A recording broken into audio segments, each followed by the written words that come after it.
বিকালে বসে বসে ভাবতেছি কি করা যায়। হাবি জাবি নিয়ে বসে পড়লাম।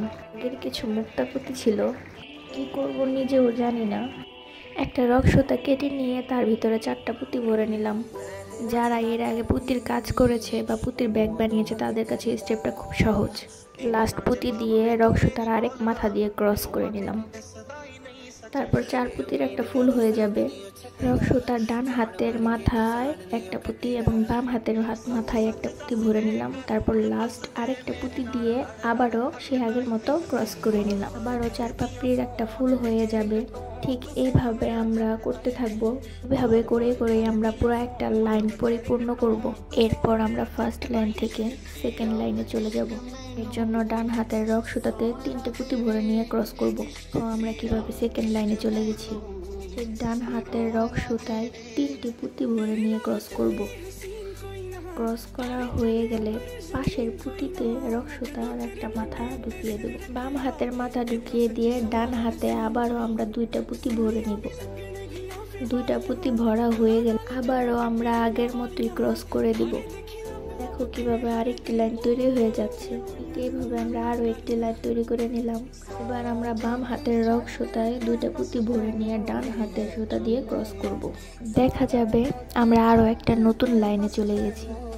এখান থেকে আমরা আরও একটি লাইন শুরু করব।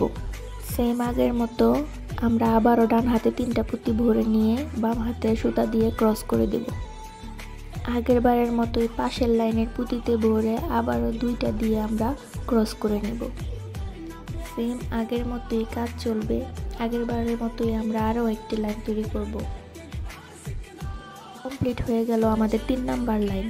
আমরা এখন একদম লাস্ট ফিনিশিংয়ে আছি।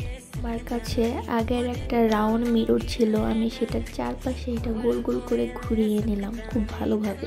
একদম মিররের সমান সমান হয়েছে। এখন আমি এর 2 মাথা একদম অ্যাডজাস্ট করে দিব। হাতের রক্সতায় একটা পুঁতি ভরে এবার আমরা ক্রস করব না, পাশের পুঁতি দিয়ে ঢুকিয়ে তারপর আরেকটা পুঁতি ভরে আমরা ক্রস করে দিব। তারপর ডান হাতের এবং বাম হাতের উভয় রক্সতা আমরা পাশের 2 পুঁতির ভিতর দিয়ে ঢুকিয়ে দিব। তারপর ঠিক আগের মতো আরেকটা পুঁতি নিয়ে তারপর আমরা ক্রস করে দিব। এইভাবেই আমরা সম্পূর্ণ লাইনটা শেষ করব। আমার অনেক কষ্ট হয়েছিল, বারবার আয়নাটা বেরিয়ে যাচ্ছিল, তারপরও আমি বারবার ঠিক করে লাস্ট পর্যন্ত অ্যাডজাস্ট করে নিয়েছি। খেয়াল করলাম মিররের চারপাশে পুঁতিগুলো একদম খাড়া খাড়া হয়ে আছে। আমি আরেকটা রক্সতা নিয়ে সাইডের পুঁতিগুলার চারপাশে আবার রক্সতা ভরে নিলাম। গোল গোল করে চারপাশে দিয়ে এমন শক্ত করে বেঁধে দিলাম যে এইবার একদম মিররের সাথে অ্যাডজাস্ট হয়ে গেল। যখন দেখলাম পিছনের পার্টটা অ্যাডজাস্ট হয়ে গেছে তখন আমি সামনের পার্টেও ঠিক সেম কাজটাই করলাম। আবারও সাইডের পুঁতিগুলোর চারপাশে রক্সতা ভরে নিয়ে একদম অনেক শক্ত করে বেঁধে নিলাম। টাইট করে বাঁধার পর খেয়াল করলাম যে সামনের পার্টটাও ঠিক পিছনের পার্টের মতো বসে গিয়েছে। এইবার আমার মিররটা কমপ্লিট আর শুরু হয়ে গেল আমার রং ঢং।